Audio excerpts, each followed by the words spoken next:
We are always enmeshing our self-worth to our net worth. It's like what we earn is tied, it's like there is no correlation, but we're still attaching that, I'm only worthy of this if I have this. On this week's podcast episode, we talk with money mindset legend Anna Pereira on all things smart investments in 2023, money mindset, financial literacy, using your values as an avenue for making financial decisions, becoming a rent vestor, assets and liabilities, and much, much more. Enjoy the episode.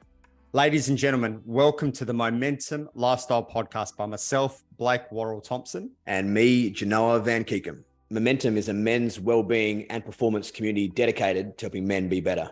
Each week, we deep dive with your favorite thought leaders and experts from around the world to get their insights to help you be better. Enjoy the episode. Now, guys, before we get started on this week's podcast, I want to talk to you about our Momentum Mastermind. The Mastermind is our 12-month program for men who want to surround themselves with other committed men, all with similar interests, values, and goals.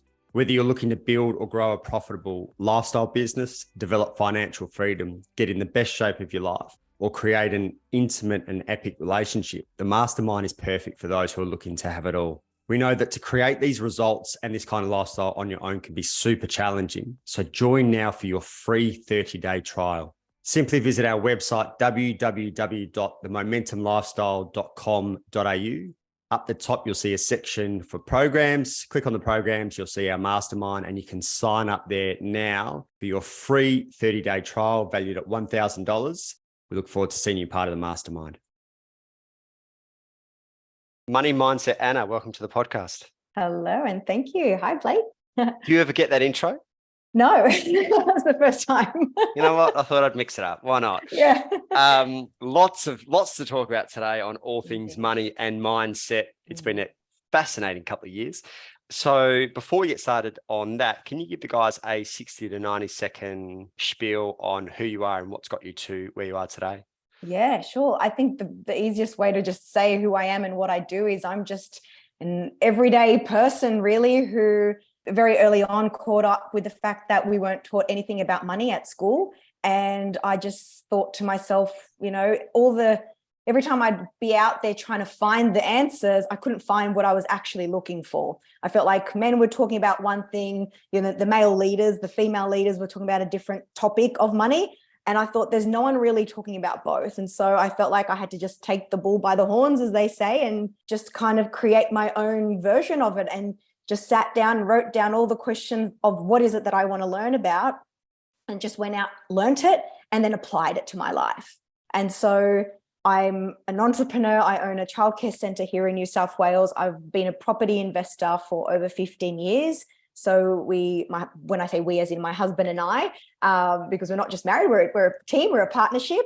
We are property real estate investors. So I pretty much was retired. What I think most people kind of think of retired, they think, I'm sitting down playing golf or baking cookies all day. I don't. I'm retired from having to work, having to go, I better just go get a job because I need that 9 to 5. Instead, I have the flexibility and the opportunity to create the kind of work I am passionate about, which ultimately is what led me here, because what I was passionate about was learning about money and how it works, and then realizing how much of our mindset and how much psychology has gone into making us think about money the way that we do, and why that then gets so many people stuck on how they think about money. And how do we reverse that? How do we create better solutions? How do we create better lives, not just for ourselves, but then to be able to pass that knowledge and the principles that we learn onto our children? Because we're all just repeating that same cycle. And I just felt like this needs to be disrupted. It's impossible to say that it's going to change in one lifespan. But if I can at least disrupt it and instill different principles and values and morals into my children that were installed within me, then I know I'm already on the right track. So that's why I feel like there's no really, I call myself a money mentor, because I don't like to think of myself as a coach, but I just want to be able to disrupt the unconscious beliefs that are programmed into us to how we should think and feel about money. And I want to be able to offer people a different option or a different perspective on all of it. Yeah, I hope that was 60 seconds. Probably not. It wasn't quite, but it was a good intro all the same. Awesome. So it's interesting. Obviously, I did some work with you last year, and we've had you on, our different programs at different stages. And one of the things I found really interesting last year, in particular with my other business, Try, which you've been part of, and the guys were super grateful for the work that you've done, is of all the topics that we dived into last year, and we dived into some pretty gnarly shit with shadow work and stuff like that, money rattled people, completely rattled. What was and the reason I want to go into this first is because from my own experience and working with a lot of people, is there's a lot of shame and a lot of judgment of self around people's inability to understand money. And like, I even think to myself of like, are you that fucking stupid that you cannot make sense of money? But it just seems a recurring theme. What was your relationship with money like, and what have you seen in terms of people's financial literacy as you've kind of opened this business up and the work that you do? Gosh, yeah. So two points there. My own relationship growing up, I guess I come from an immigrant sort of family. I came to Australia when I was 6 years old. So my parents came from Portugal. My dad had a very kind of scarcity like mindset and very fear-based mentality and very controlling and dominant mindset around money. And then that obviously sort of seeped out into how everything that he did in life was extremely controlling. So he wasn't the best example. And so, it was very abusive. So I grew up in a very sort of abusive kind of, sort of sob story childhood household. And when I was 16, my mum finally got the courage to say enough is enough. And so we left, and that ultimately, even though we weren't rich, we were just sort of very middle-class Australian, we at least had like a nice home. I had a nice room. I had my own clothes. It wasn't like anything fancy, but it was all mine.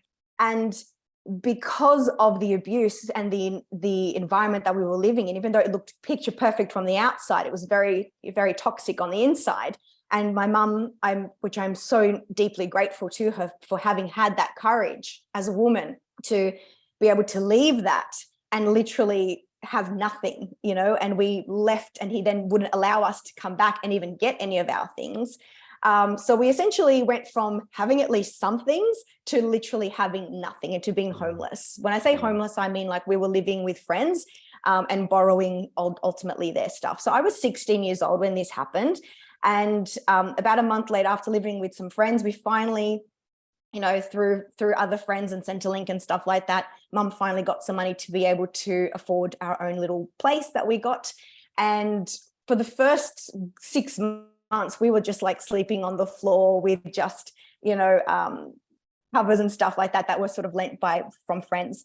And so I remember being 16 and just soaking that moment in and just going like, we have absolutely nothing. We are homeless, but we were so damn happy. We had never felt, so it was just kind of like this real disruption of you can have everything and be completely miserable, or you can have nothing and be so damn happy because you feel like you have your freedom.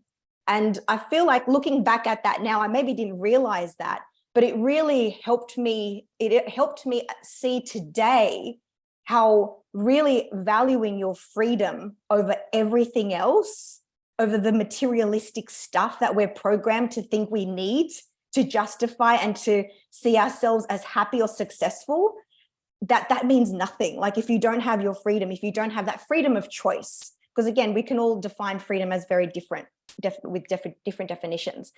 But I think that was really key in helping me develop that relationship with money. Because I could have easily gone down the path of, woe is me, and, I'm just this poor 16-year-old kid, and could have gone down a very dark road. And I didn't want to allow that to be my story. So I remember being 16 and laying on that floor and just thinking, I never, ever want to be in this kind of situation again. And I just had no idea what that meant. I didn't know how my life would look like, what could I do as a 16-year-old to make my life not look like that ever as a grown-up.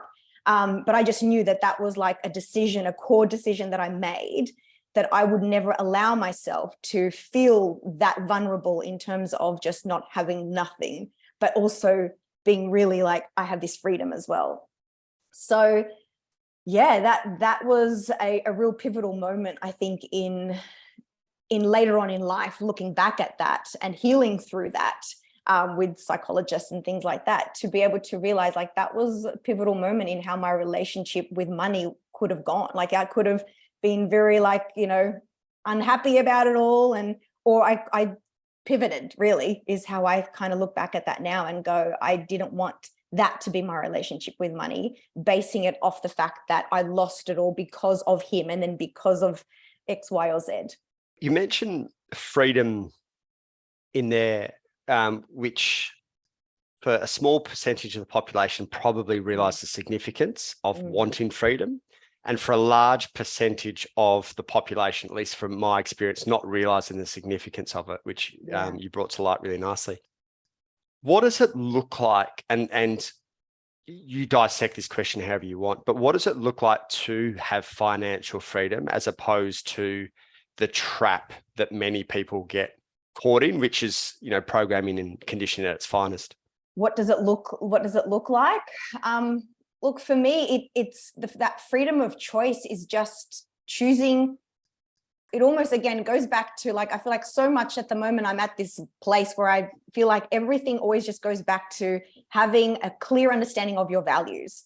Because I definitely, if you came to my house and you saw my house, I feel like a lot of people, we create, because of social media, this perception that because someone claims themselves to be retired at 38 or be an entrepreneur and have all these businesses, we immediately perceive them to be these people who live in these big fancy houses, drive fancy cars, and have all the luxurious. So I don't live a luxurious lifestyle. Yes, I will claim and I will state that I am a wealthy woman. I own a lot of assets, but I don't live a luxurious lifestyle. I live a comfortable lifestyle.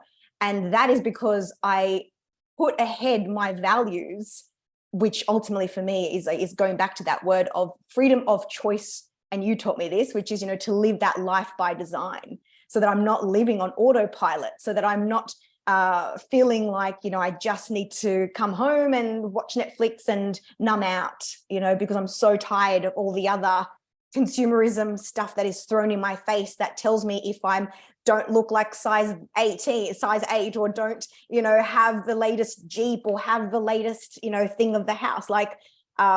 Just before we started this, I was telling you that, we're currently in the process of moving. And when at the moment I'm telling this to people, they kind of become really alarmed, because they're like, well, why? Why do you have to move out of your beautiful home? It's like, and you're going to rent? It's like, it confuses people because they don't understand what my long-term goals are. They see it as, oh, you must be having some money troubles. What's going on with you guys? Like, are you okay? So it's really interesting, for me as someone I feel like I've just taken a zoomed out from being in that zoomed in situation that I think a lot of people are, and not plugged into needing to have to buy and have all the things in order to feel worthy, to feel like I am successful just because I have the latest bag or whatever.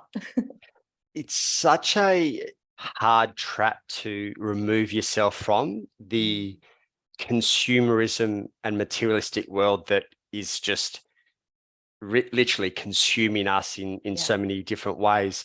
What's your journey like being, because if you're talking about the matrix, and it's been, language that a lot of people have used over the last couple of years, how do you escape from the matrix? Consumerism is a strong part of that. Mm.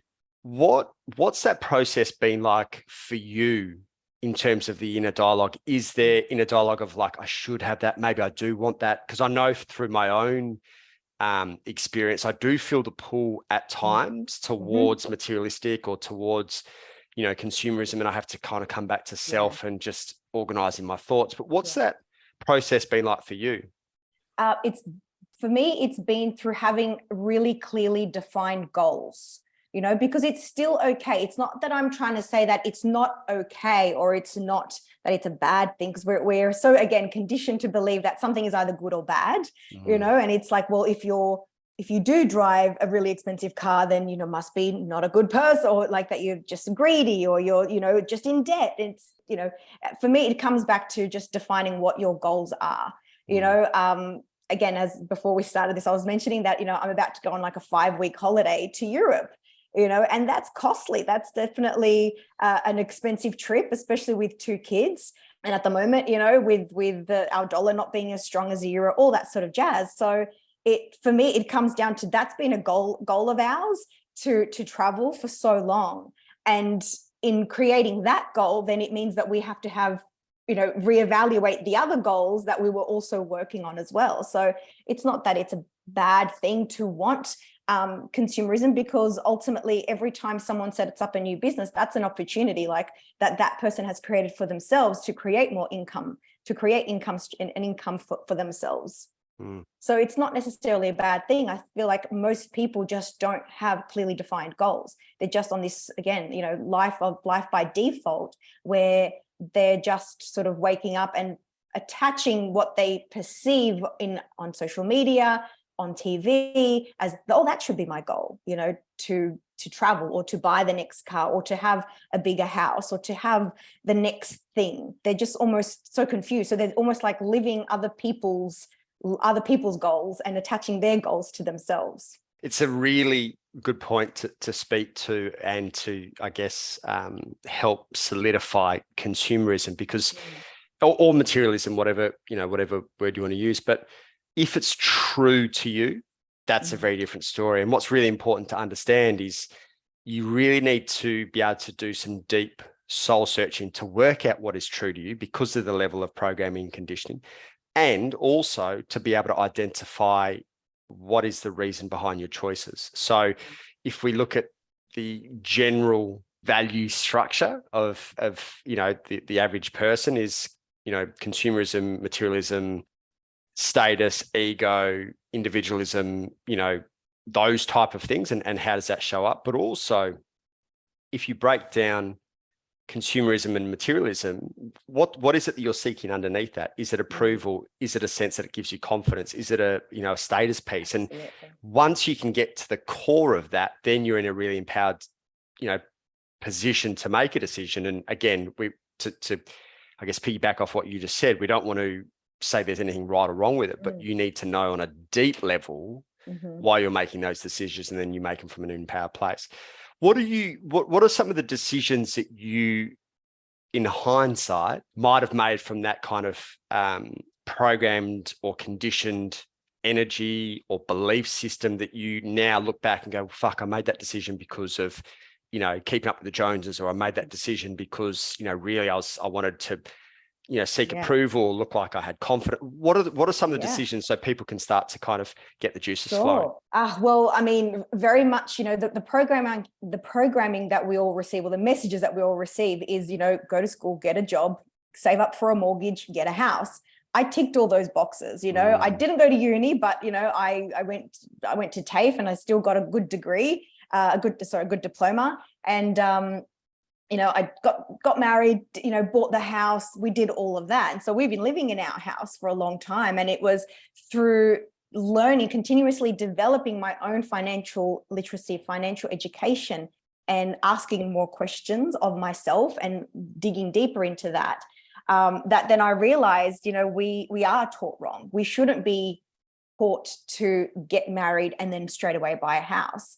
And it's through reading other people's examples of, there's this strategy. So this is a bit of education. I mean, a lot of people have probably already heard about this, but there's this strategy called the rent-vestor strategy. And this is what I would, if I could go back and talk to my 24-year-old self, which is when, James and I decided to get married and buy our first apartment.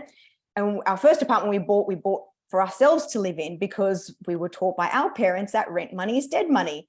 But now that we know so much better, I wish we could go back and tell our 24-year-old selves to become instead rent investors, to rent where we wanted to live and put that deposit towards an investment property. So build your assets first so that then your assets can fund your expenses, so that your assets can fund your liabilities. Because we're taught that our house is our asset. Our house or a mortgage is an asset for the bank, but it's a liability for us. It's costing us money. So a liability takes money out of our pocket, an asset puts money into our pocket. And we are taught this in reverse. We're taught that a car is an asset, because when you go to and apply for a bank loan, you're asked to write down what your assets are, and you write down your house and you write down your car. So programming is that you believe that your car and your house are an asset, but indeed they're not, because an asset puts money in your pocket. They're an asset to the bank, not for you. So it's really two simple things that, like, my kids are 9 and 12, and you ask them right now, what's an asset, what's a liability? Like, if that's all they learn right now at this age, then I'm on the right track, I think, as a parent, to instill with them better knowledge than what I was given. Simply understanding an asset puts money in your pocket, a liability doesn't. So that way, when they look at items that they want to purchase, they are asking themselves, is this an asset or is this a liability? How can I turn this liability into an asset? And this is a conversation I have with my son, because he's 9, because he's like, with cars or with bikes. And he's like, well, how can this? He goes, but can't that be an asset?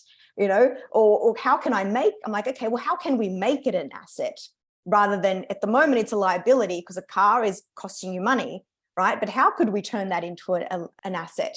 How could we turn that into something that generates an income for you? That's really interesting what you just said. Can you talk about, or maybe give an example or two of how a liability can be turned into an asset? And a couple of things that spring to mind, and this is probably completely left of where you're about to go, but certain cars have been really, I think it's like the Discoveries or something are going up massively in value, and there's tagged watches and stuff that if you buy, instantly you think of it as a liability, but it becomes a asset. But can you give examples of where you can turn a liability into an asset? Well, I think the best example then is your house, because again, and this is exactly where I'm at right now. So I'll use my own personal example, is that the house that I live in right now is a liability. And so you can kind of look at things in liability can almost be broken down into 2 sections. It can be turned into luxury, because it's a luxury to kind of have your own house. A liability means it's just ultimately costing you a lot of money. But at the moment, I kind of see our house as a luxury, but also falling under that liability. How I would pivot that is to, as I was saying, go down that rent vestor strategy, which is exactly what my husband and I and our family are doing this year. We're moving out of our house and renting it out. Therefore, the interest that we're paying, because again, I go back to that old story that we're told that rent money is dead money. And so when people turn around and say that to me, I'll ask them, what's the interest then that you pay on your house? If you actually go and find out, a lot of people know exactly what their repayments are, but they don't actually know how much of that is principal and how much of that is interest if they're on a P&I home loan. Okay, that's what I'm referring to here. And what they'll find is that, let's say that their monthly repayment is $1,000, right? 80% of that is going straight to principal. So $800 of that is dead money.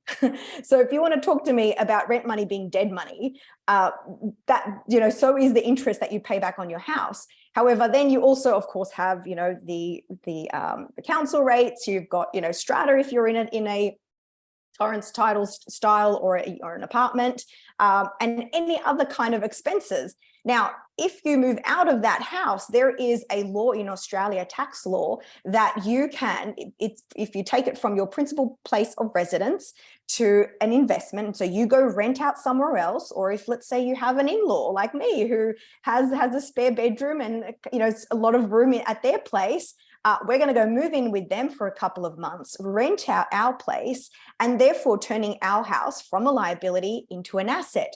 Because whilst we're no longer living here, anything, any bills or any expenses that this property normally would incur, like our council rates, like the water rates, like we need to put new blinds in the lounge and living room, and we need to paint some stuff around the house, like all of those material costs, I can now expense that when it comes time to do tax.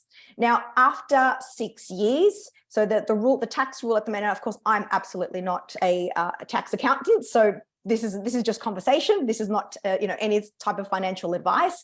But after 6 years, if you then decide to come and live back in your house and then decide to sell it after 6 years, you move back in, you decide then to sell it, you won't have to pay any capital gains tax.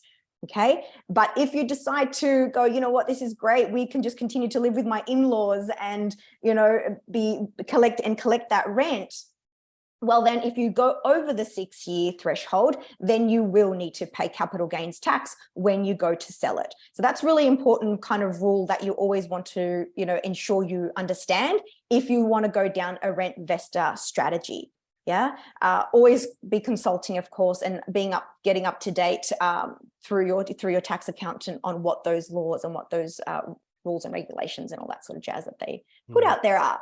So that's how I personally am turning my house into a asset. The other thing then is that people will say to me, well then, but you're going to collect the rent, but then you're going to have to rent somewhere else. Yes, but by renting somewhere else, having and setting up my own business. I have my own business. My husband has his own, at-home business. I mean, they're so easy to set up. Anyone can have one these days.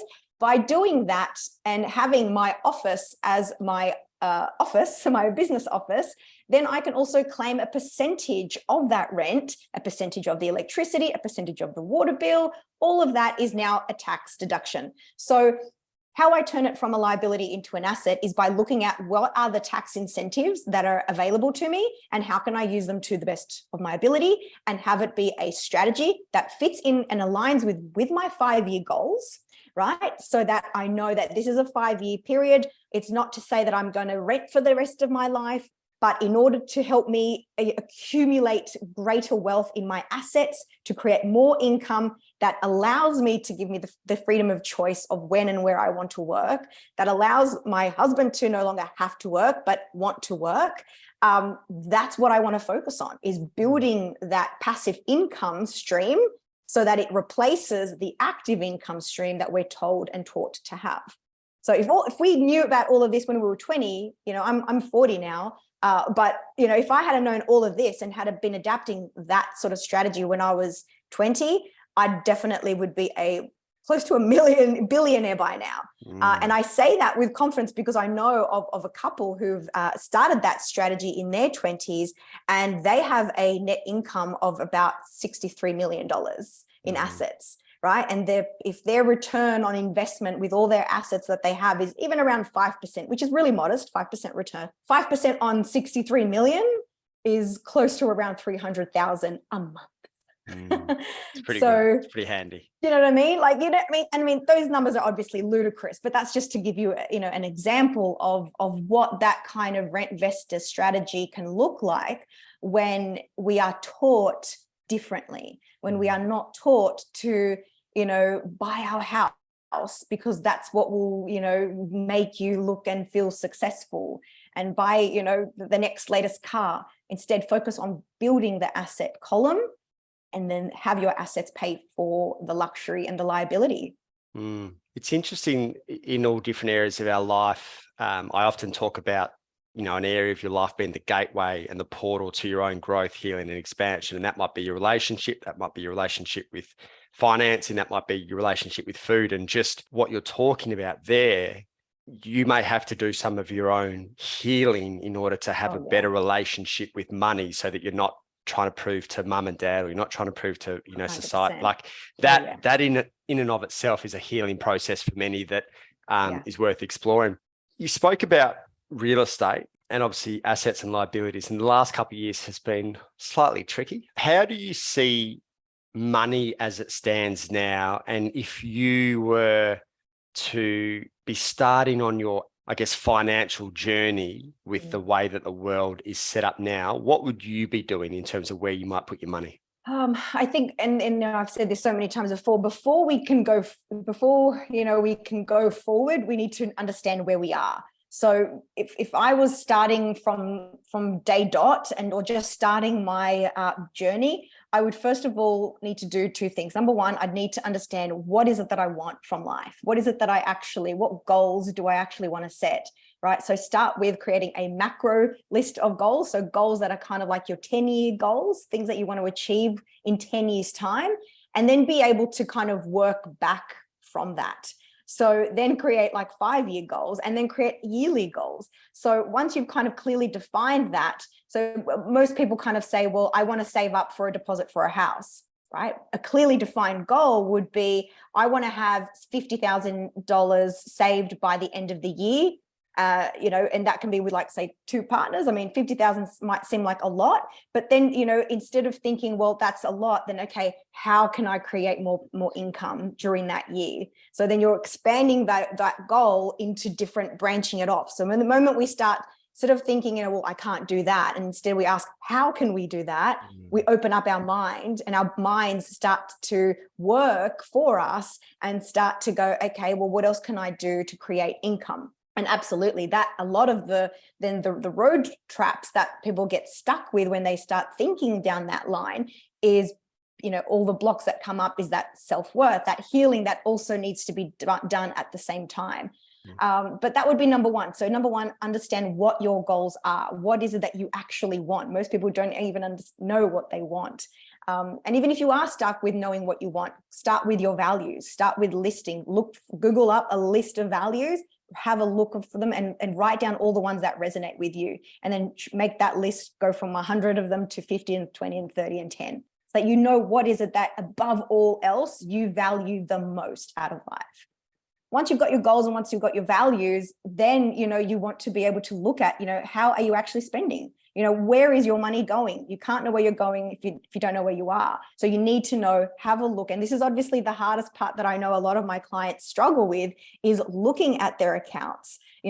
Go through your statements for a 3 to 6 month period and really have a close look at, is it an essential item that you're spending on, or is it a necessity, or is it a luxury?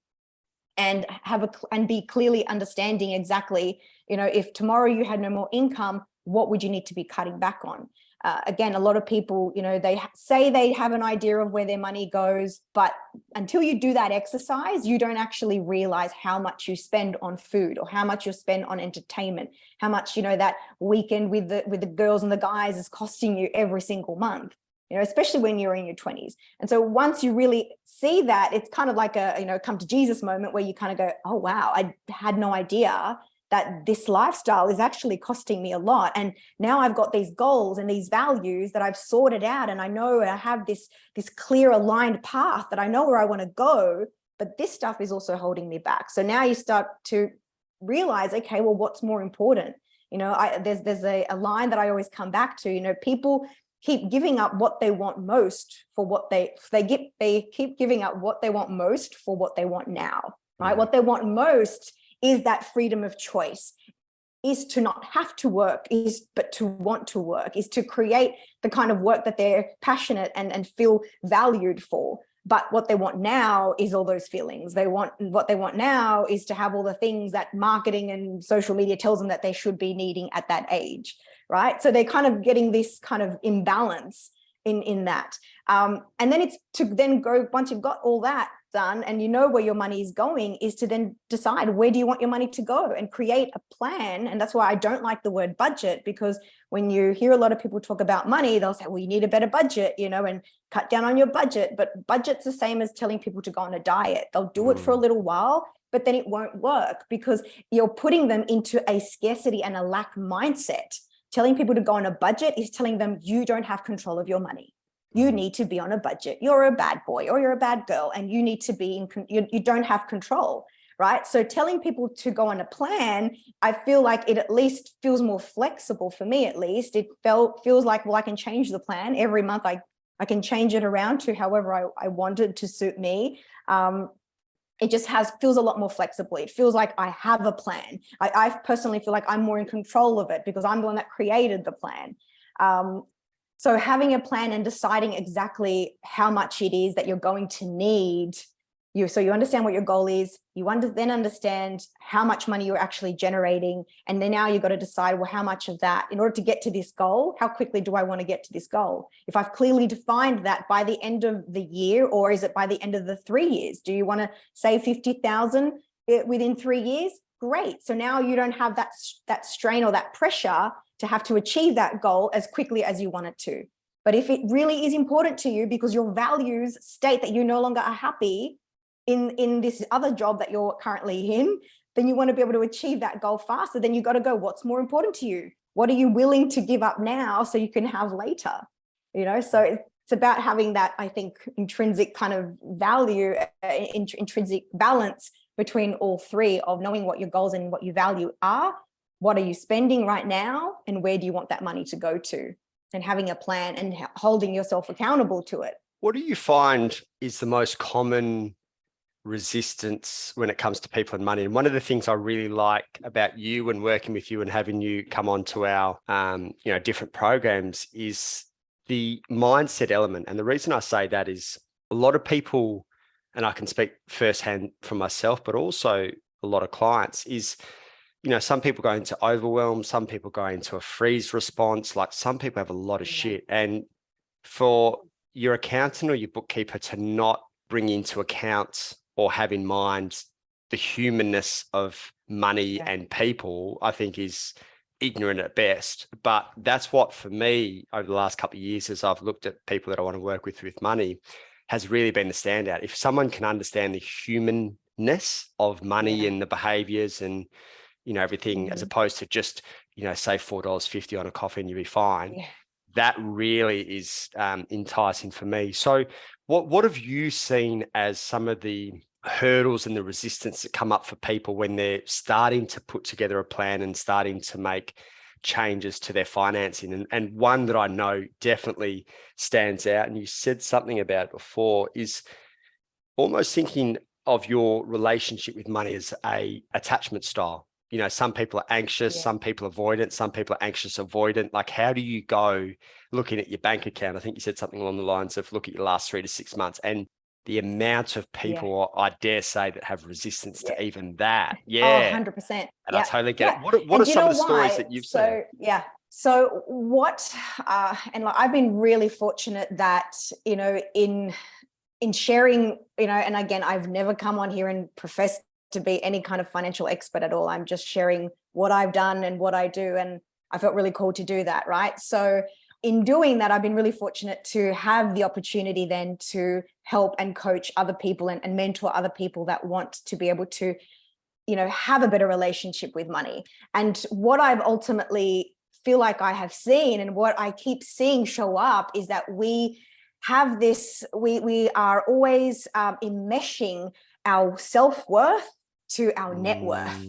It's like what we earn is tied, it's like there is no correlation, but we're still attaching that, I'm only worthy of this if I have this, or if I'm earning this. And if you think about it, it's like, and it starts from the moment that we start to earn money, because we're told this is what I'm willing to pay you. And we are attaching that this is what I'm willing to pay you as this is what I'm worth, because this is what I'm going to get paid. And so then we keep trying to get more, and we feel like we need to become more in order to have more, and in order to, attract more and be worth more. And so, and all the while, what keeps people stuck and thinking that, is ultimately because it's like there's this like ceiling, like there's this limit, right? And I use that sort of exercise, which I did with the tribe crew as well, where we did that, test. If I said to you, tomorrow I'm going to, put an extra $100 in your account, you'd feel okay about that. You'd be like, $100, that doesn't change too much in your life.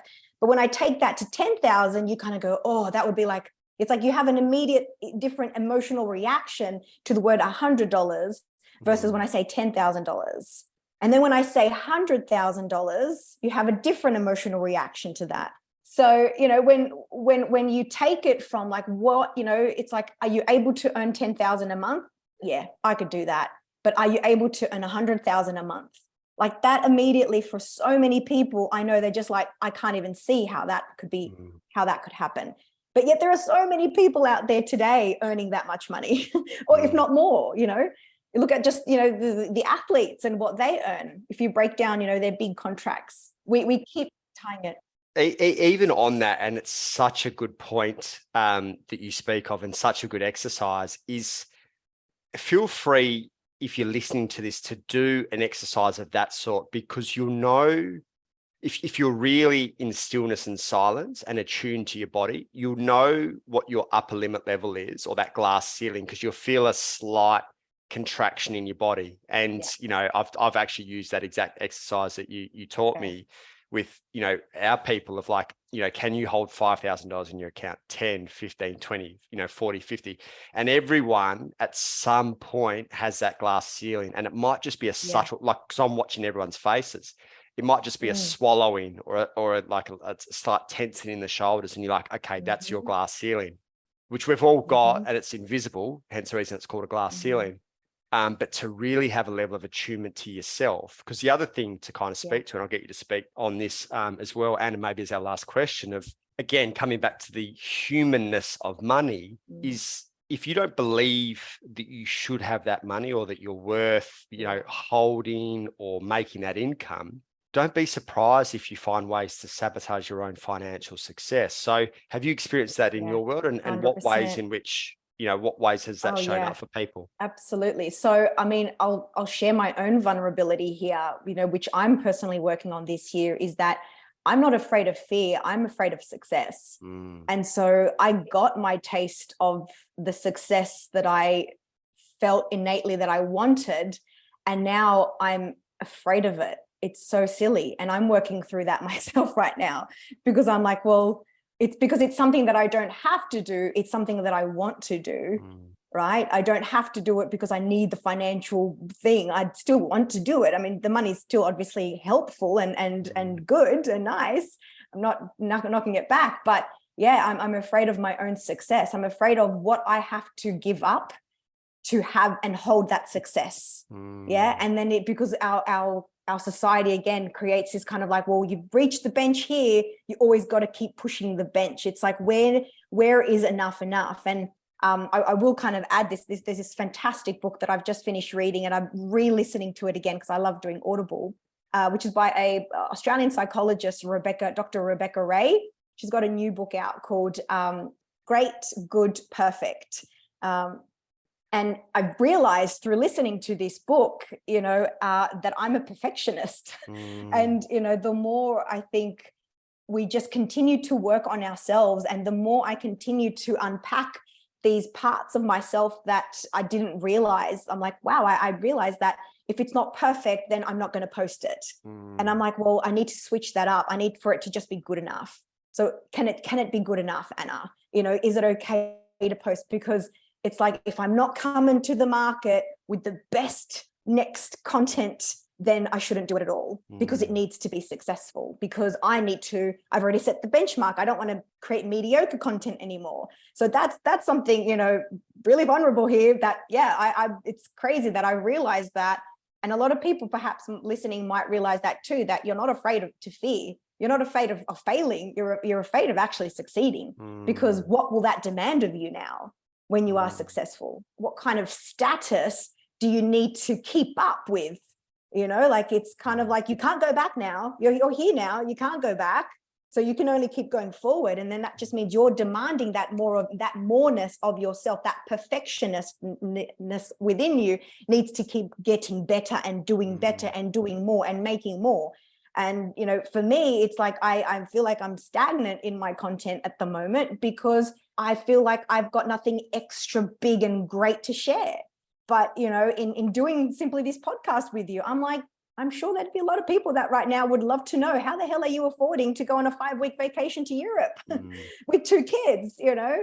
And I'm like, okay, I need to just strip back all of that perfectionism and make, you know, it's sometimes it's always this, you know, ebb and flow of feeling like, you know, it needs to look perfect, that I need to present myself in order to be listened to, in order to be heard, in order to be seen. I need to have and look like the people that are the other people that look and present as someone. And because I don't look and live that luxurious lifestyle, who am I then to be talking about this stuff? So, you know, it's a never ever evolving thing, isn't it? And to speak to, I guess, the topic really that we've spent the last kind of 45 minutes talking to is, you know, for you, your financing is a portal for your own growth, healing, and expansion, as you've just given a perfect example there of like perfectionism, and then what underneath that is, you know, a childhood wound or a trauma or, you know, a piece that you get to work through. So in new level, new devil, as you kind of step 100%. up, there's new stuff that comes up. And that's one of the things that I really admire in the work that you do is the combination of skill set and mindset. Because again, one without the other, you're fucked. And 100%, I really 100%. Do think society needs to understand this. And again, obviously from a mindset coach, there's a slight bias for me. I totally get that. But you can have the skills in finance, but if you don't have the mindset, you know, you'll only reach a certain level. Absolutely. And vice versa. You can have a mindset in finance, but if you don't have the skill set, you're a little bit cooked as well. So where can people find out about the amazing work that you do? Oh, just through my website. So just anna-pereira.com, which I'm sure you'll just add into your show notes there, as well as a link. And just through social media. I'm just only on Instagram, and I've got a podcast as well, and hoping to take people on the journey as we, you know, venture into Europe this year, and through my YouTube channel as well, and be able to just show people, you know, how you can have a holiday that, you know, doesn't have to break the bank.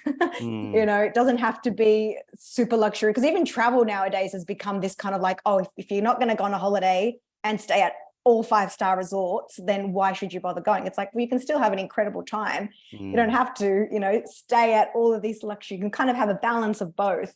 And you can absolutely, like, I'm super frugal, and I used to be something that I used to feel like I had to be ashamed of, you know, because it was like, oh, you're a tight ass, you know, if you're frugal, you're considered then a tight ass. And I'm like, no, I'm no longer ashamed of that anymore. You know, I'm not gonna, you know, I'm not going to I'm not going to buy into that belief system anymore that that people who save are tight asses and don't want to spend the money. It's like, I want to spend the money in the areas that are valuable to me, that I am passionate about. So which comes back and is worth listening to, again, comes back to your goals and values, and not getting caught in the programming and conditioning of the majority. So Anna, thank you for that. There's so much juice in that. And as I've said to you numerous times before, I love the work that you do and the way that you blend skill set and mindset, and have people think outside the standard box of finance. Thank you so much. Thank you for having me on your podcast, and vice versa. You know, I love the work that you do, and so much of just the simple little, you know, seeds that you've planted in my mind has helped me grow so much. So thank you for all the work that you do, and the help that you give to society. Appreciate it. Cheers, Anna.